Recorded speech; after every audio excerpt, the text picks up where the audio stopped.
Hi everyone, welcome to our Termux tutorial series. In this series, we'll guide you through the basics and advanced usage of Termux, a powerful terminal emulator for Android.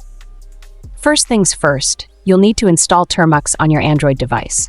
While you can find Termux on the Google Play Store, I recommend downloading it from the F-Droid website for better support and updates.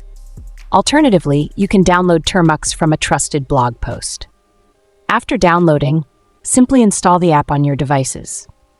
Once you have Termux installed, open the app and you'll see the terminal interface. Let's start with some basic commands to get you familiar with Termux. Basic commands. The pwd command shows the current directory you're in. The ls command lists the files and directories in the current directory. Use lsl for a detailed list and lsa to include hidden files.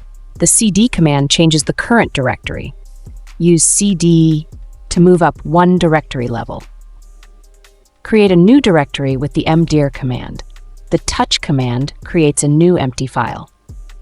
Now, let's learn how to install and update packages using the pg command. First, update the package list by running the pg update command. To upgrade all installed packages to their latest versions, use the pg upgrade command. To install a new package, use the install option followed by the package name. For example, to install the Nano text editor, you would use pg install nano.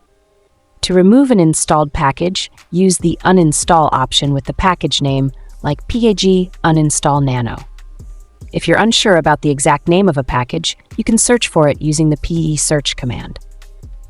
That's it for the basics. You've learned how to navigate the Termux interface, perform basic file operations, and manage packages. In the next tutorial, we'll dive deeper into more advanced commands and usage scenarios.